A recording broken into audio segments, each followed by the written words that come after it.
माय mobile multibrand showroom मध्येच खरेदी करा आणि आपला आनंद द्विगुणित करा।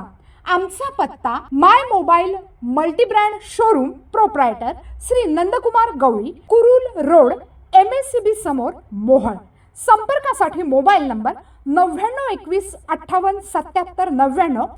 नमस्कार, मी ॲडव्होकेट अमर लंकेश्वर, सोलापूर जिल्हा सत्र न्यायालयामध्ये वकील व्यवसायाचा प्रॅक्टिस करतो।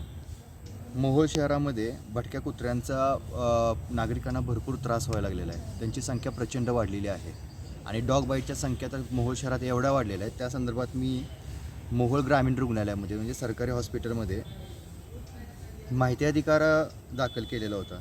तर त्याच्यामध्ये त्या आकडेवारीतून एवढं लक्षात आलं की रोजच्या डॉग बाईटची संख्या ही मोहोळ ग्रामीण रुग्णालयामध्ये रोज 7 ते 10 म्हणजे रोजचे 7 ते 10 पेशंट येतात। आणि गेल्या 4 वर्षाची मी आकडेवारी मागितली तर त्या 4 वर्षाच्या आकडेवारीमध्ये शहरातले 9,000 आणि ग्रामीणचे 10,000 अशी टोटल 19,000 लोकांना 4 वर्षामध्ये कुत्र्यांनी दंश केलेला आहे, श्वानदंश केलेला आहे। सदरची बाब ही गंभीर असल्याकारणाने मी स्वतः मोहोळ शहराचा नागरिक असल्याने व कायदेशीर वकिली व्यवसाय करत असल्याने आज दिनांक 5/1/2026 रोजी मुख्य अधिकारी मोहोळ नगर परिषद मोहोळ यांना मोहोळ शहरातील भटक्या कुत्र्यांचा तातडीने बंदोबस्त करण्यासंदर्भात CPC 80 या कलमांतर्गत नोटीस दिली आहे। तर या नोटिसीप्रमाणे मोहोळ शहरातील जे काही भटके कुत्रे आहेत, पूर्ण शहरातील सर्व प्रभागातली जी काही कुत्रे आहेत त्यांचा वावर भयंकर वाढलेला आहे।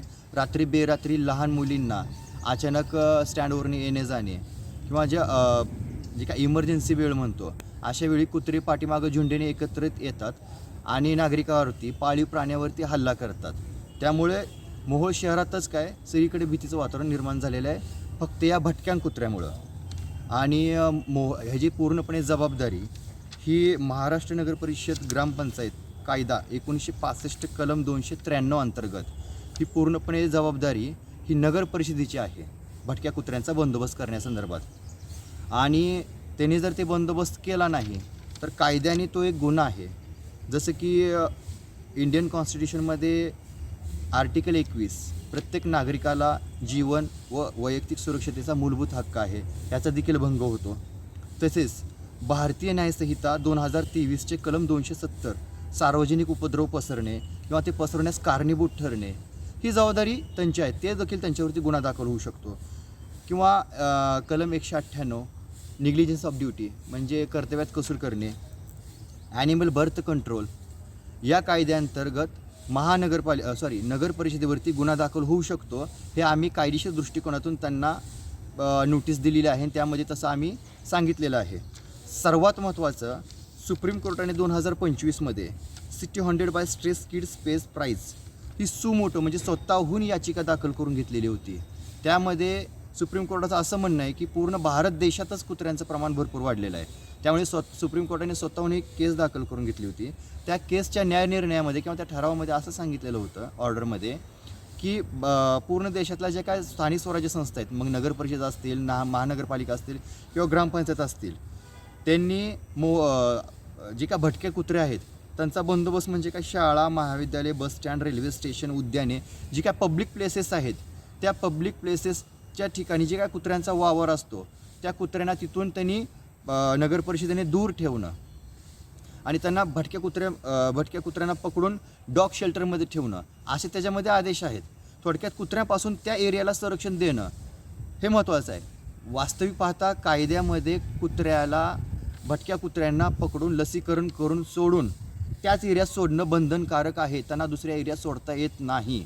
परंतु सुप्रीम कोर्टाची ही गाईडलाईन एवढी महत्त्वाची आहे की त्याच गाईडलाईनमध्ये एवढं पण सांगितलेलं आहे की कोणताही कायदा ही नागरिकांच्या जीवितापेक्षा किंवा सुरक्षिततेपेक्षा कुठलाही कायदा मोठा नाही। त्यामुळे सुप्रीम कोर्टाची ही गाईडलाईन नगर परिषदेनं फॉलो करणं खूप महत्त्वाचं आहे। पहिली गोष्ट, जर नगर परिषदेने येत्या 60 दिवसात जर शहरातल्या भटक्या कुत्र्यांचा जर बंदोबस्त केला नाही तर आम्ही त्यांच्या विरोधात संबंधित कायद्याने आणि कलमान्वये त्यांच्या विरोधात न्यायालयात धाव घेऊ। त्यामुळे होणाऱ्या परिणामास काय असेल ते नगर परिषद जबाबदार असेल।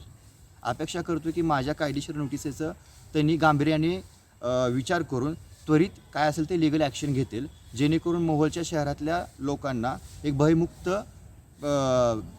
आयुष्य जगता येईल. खास शेतकऱ्यांच्या सेवेसाठी समृद्धी ॲग्रोवेट घेऊन येत आहे सर्व्हिस, क्वालिटी आणि सॅटिस्फॅक्शन. आमच्याकडे श्रमात बचत करण्यासाठी समृद्धी सिंगल व डबल पॉवर दूध काढणी यंत्र उपलब्ध. जनावरांच्या पोषक चाऱ्यासाठी समृद्धी कडबाकुट्टी यंत्र, तेही फायदेशीर. घरच्या घरी दळण दळण्यासाठी 0% मेंटेनन्स असणारी समृद्धी ॲग्रोवेट पिठाची गिरणी आजच घेऊन जा.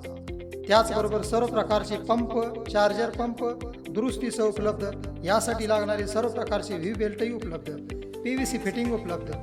समृद्धी रबर मॅटमुळे गायींना खुराचे आजार, उठ बस करण्यास सुलभ किंवा गोचीड व सडांच्या आजारापासून सुटका करते. यामध्ये समृद्धी ॲग्रोवेट प्लस समृद्धी ॲग्रोवेट इंटरलॉक रबर मॅट उपलब्ध. रोग व बजाज फायनान्स उपलब्ध. डेअरी फार्म इक्विपमेंटमध्ये कॅन, फायबर, पाट्या, पाण्याचा जार, जनावरे व शेतीसाठी लागणारे सर्व साहित्य उपलब्ध. विश्वासू व खात्रीशीर खरेदीसाठी आजच भेट द्या समृद्धी ॲग्रोटेकला. आमचा पत्ता नरुटे कॉम्प्लेक्स, समर्थनगर, कुरुल रोड, मोहोळ.